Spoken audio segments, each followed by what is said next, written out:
binabati ko ang ating masipag at napakabait na City Mayor, Mayor Francis S. Garcia. Kauna-una babatiin ko na rin si Conchal Yusan dahil every time na mayroong event, nakakalimutan siyang batiin, Conchal Yusan. Ito po ang kauna-unahang barangay ngayong taon na to, 2025. Kaya pasalamat po kami sa ating Mayor Francis Garcia na binigay ng pagkakataon magkaroon ng aktibidad sa loob ng 5 taon. Kaya hinihikayat ko po ang lahat na makiisa, makilahok.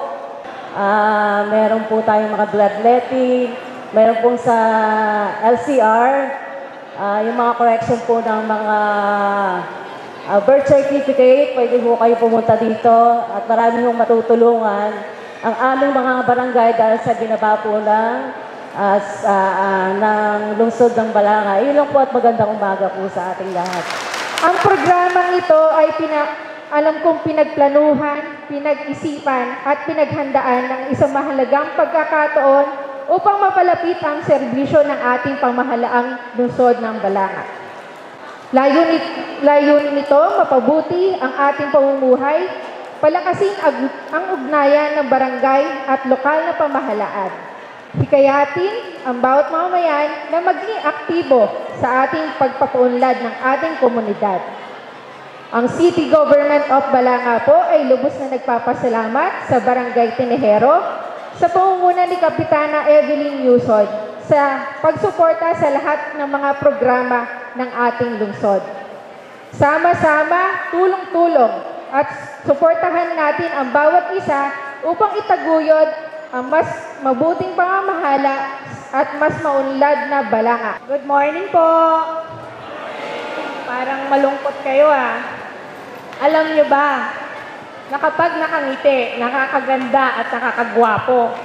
Correct? Alam nyo ba rin, pag ngiti, nakakaalis ng pain, ng stress, magaan ang feeling. Diba? So, good morning po ulit. So, good morning po, Mayor Francis, sa aking mga kasamahan sa City Council, at siyempre po, sa ating host barangay, sa pangunguna po ni Unang Barangay Kapitana Evelyn. Belated happy birthday po. At syempre po sa City Council City Councilors natin sa Barangay Council Tinejero. Good morning po. Sa ating mga seniors, CWD, lahat po ng nabati kanina. Good morning po. Sa ating mga kapwa lingkod bayan, good morning po ulit. At syempre po, sa lahat po ng naririto ngayon, ang aking mga kabarangay, magandang umaga po sa inyong lahat. And lastly po, ang tawag natin lungsod ng Balanga, City of Balanga. Sa charter po natin o dun sa Republic Act natin na kinonvert ang munisipyo ng Balanga, nakalagay po doon City of Balanga. Kaya sana po, yun po yung gamitin natin sa ating mga correspondence sa sulat. City of Balanga. Nakalagay naman po, lungsod ng Balanga, hindi Balanga ng lungsod. Di po ba? So, napaka-importante po ng Barangay Tinejero kasi isa po ito sa mga sentrong barangay dito po sa ating University Town. And makita po natin na napakaraming developments po ay dumadaan po dito po sa Barangay Tinejero. Of course, isa na po dyan yung few years ago, nabuksan po yung access road from Barangay Camacho, dumadaan po ng Doña Maria, papunta po ng Barangay Tinejero. So again po, nagpapasalamat ako sa Barangay Tinejero, lalong-lalo na sa Barangay Doña Maria sa pag-allow po ng access road na napakalaking bagay po ang naitulong, hindi lang po sa taga-Barangay Camacho, pero pati na rin po sa rest of Balanga. Paglabas po ng Roman Highway, may access na po through Barangay Camacho, pati po yung mga taga-Batong Bakal, mas madali na pong nakapunta sa BPSU and of course, dito po sa BGH and sa the rest of the City of Balanga. And then, nasa boundary po ng Ibayo Tinejero din, yung ating pinakabagong access road from Ibayo Tinejero, dumadaan po ng SM and then lumalabas po ng 4 lane. So dahil po dyan, natutulungan din po yung sa traffic para po hindi lahat ay kailangan dumaan po sa National Road. And yan po ay nagawa po natin sa tulong of course nila Gov. Joet, Kong Abet, and napaka-importante din po yung tulong ni Kong Jet bilang Pusong Pinoy Party List. So palapakan po natin sila and of course sa DPWH sa engineering. And hindi lang po access road, yan din po magkakaroon na po ng mga additional developments po dyan. Magkakaroon ng mga commercial developments na lalong mga dagdag po sa trabaho. Room for investment po ang mangyayari din po yan sa mga different na access roads po yan. And gusto ko rin po ibalita na dito naman po sa San Jose Cataning ongoing na po yung paggawa ng tulay.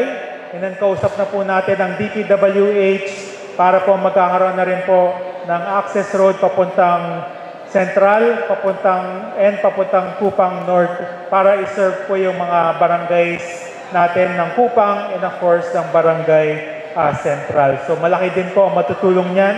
Hindi na po lahat kailangan dumaan ng city center para po mag-ikot po ng Balanga and para po makabawas sa traffic and in preparation na rin po nung Cavite to Bataan Bridge para po pagdating po nung tulay ay mas madali po tayong mag-adapt, mas madali pa rin pong makapag-ikot, makabiyahe po yung ating mga constituents. And napaganda nga po yung plano po dito, magkakaroon ng maraming parks, magkakaroon ng maraming walkways, and then pwede na po maglakad papunta po sa city center yung mga tiga-Kupang, tiga-Central, and vice versa po. And again po yan, sa tulong po nila Kong Jet at nila Kong Abet. So again, palakpan po natin ang ating Pusong Pinoy Party List and of course sila Kong Abet. Marahil yung last big meeting po natin ay nung sa Dangkol pa po, dun sa bisita bayan po ni Gov. Joet. So napakarami na rin po naging mga bagong developments since then. And of course, konti lang din po yung time nun. Gusto ko magpasalamat over the last almost 9 years na po. Kasama ko po si Vice Mayor Bianca, ang ating mga 3-term po na mga konsehal. Kami pong lahat ay nagpapasalamat po sa inyong talagang naging napakagandang suporta over the last 9 years. Talaga po naging magandang po yung ating pagtutulungan para po marating po natin ito. Kitang-kita po natin, pati po yung ating Tenejero covered court ay na-upgrade na po sa tulong po ni Gov. Joet. And by the way po, nakalimutan ko rin po, aside from the patrol vehicles na naibigay po ng City of Balanga through our City Council, nauna po yung 13, padating na po yung 12 para po sa ating mga barangay. Na-approve na rin po yung City Council, yung paglalagay po ng mga solar panel system sa lahat po ng ating mga barangay. Lalong-lalo na po sa Barangay Tenejero para po dito po sa ating napakagandang auditorium. Lahat po ng ating mga programa, laging paganda ng paganda, laging pa-upgrade ng pa-upgrade dahil po alam po natin na yung ating mga constituents po ay laging pa-level up din po. And talagang tuloy-tuloy po yung tulong po natin para po sa isang napakagandang manirahan, napakagandang lungsod, lalong mas magandang mga livelihood para po sa lahat. So yun na po, sorry po napatagal ng konti, pero again, maraming salamat. And advance happy Valentine's Day po sa lahat.